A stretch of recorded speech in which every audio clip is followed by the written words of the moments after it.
आज की इस वीडियो में हम लोग सीखने वाले हैं कक्षा 10 के त्रिकोणमिति का परिचय का उदाहरण नंबर 3। सबसे पहले क्वेश्चन को हम लोग समझ लेते हैं। ठीक है, क्वेश्चन क्या दिया गया है? त्रिभुज ACB लीजिए जिसका कोण C समकोण है। त्रिभुज ACB ये हम लोग का है जिसका कोण C क्या है? समकोण है।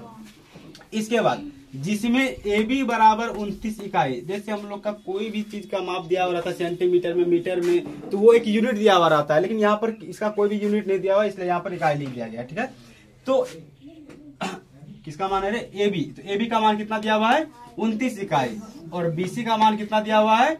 B और C, इसका 21 इकाई। और कोण ABC बराबर थीटा, यानी कि हम लोग को एंगल B के माध्यम से चलना है, तो इसके जस्ट सामने वाला क्या कहलाएगा? लंब कहलाएगा। यानी कि ये हो जाएगा P, ये हो जाएगा B और ये हो जाएगा H। ठीक है, तो निम्न का मान ज्ञात कीजिए। cos square theta plus sign square theta. दूसरा क्या है? cos square theta minus sign square theta. तो थोड़ा सा ध्यान देना, cos का या फिर साइन का फॉर्मूला क्या होता है? लंब बटे कर्ण। तो यहाँ पर ध्यान दो, कर्ण तो है लेकिन लंब का मान दिया हुआ है नहीं। तो सबसे पहले पाइथागोरस प्रमेय से हम लोग को लंब का मान याद करना पड़ेगा। तो चलो क्या लिखेंगे हम लोग? पाइथागोरस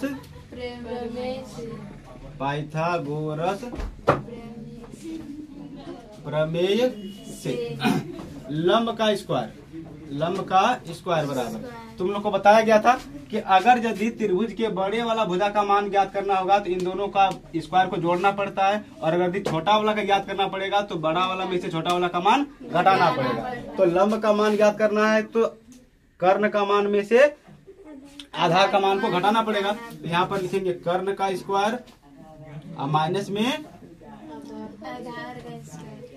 आधार का स्क्वायर है ना। तो लंब क्या है हम लोग का? AB है, सॉरी AC है ना, AC। तो AC का स्क्वायर, कर्ण का मान ही डायरेक्ट लिख लो 29 का स्क्वायर माइनस आधार का मान कितना है? 21। तो 21 का स्क्वायर, तो AC का स्क्वायर बराबर 29 का मान कितना होगा? 841 घटा 21 का स्क्वायर कितना हो जाएगा? 441। तो जब AC को अकेला करेंगे तो इधर हो जाएगा रूट अंडर, और 841 में से 441 घटाएंगे, पूरा पूरी कितना बचेगा? 400 बचेगा। तो रूट अंडर 400 का मान कितना हो जाएगा? 20 हो जाएगा। यानी कि लंब का मान कितना निकल गया? 20 निकल गया। तो अब जैसे 20 निकल गया तो हम लोग अब इसके माध्यम से cos स्क्वायर थीटा और प्लस साइन स्क्वायर थीटा का मान ज्ञात कर सकते हैं ना। तो पहला का क्वेश्चन क्या था हम लोग का? cos स्क्वायर थीटा प्लस में साइन स्क्वायर थीटा। तो वैसे भी एक सूत्र होता है, sign square theta plus cos square theta बराबर कितना होता है? 1 होता है। तो चलो हम लोग हल करके देखते हैं 1 आता है कि नहीं आता है। तो cos का सूत्र क्या होता है?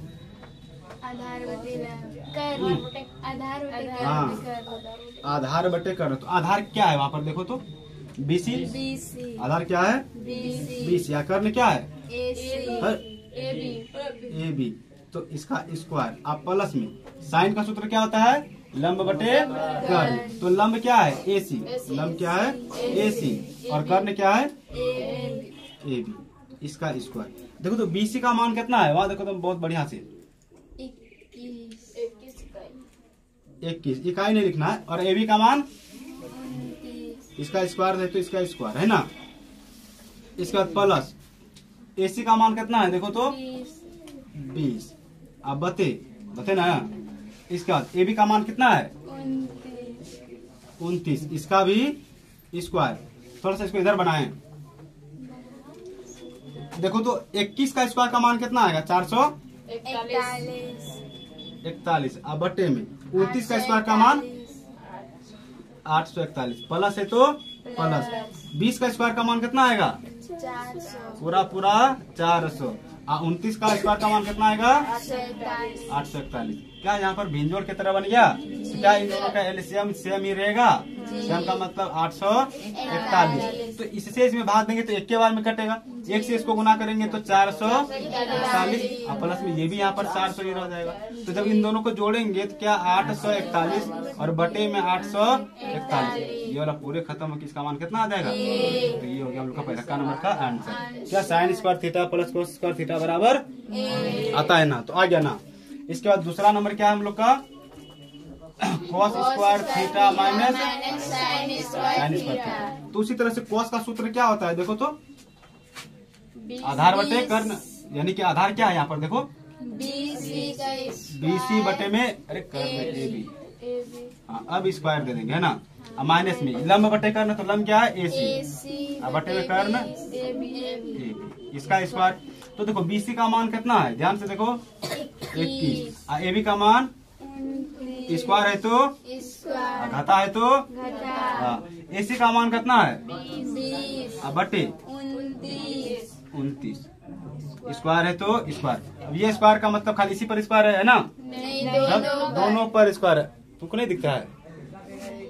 अच्छा देखिएगा, खड़ा होकर रो।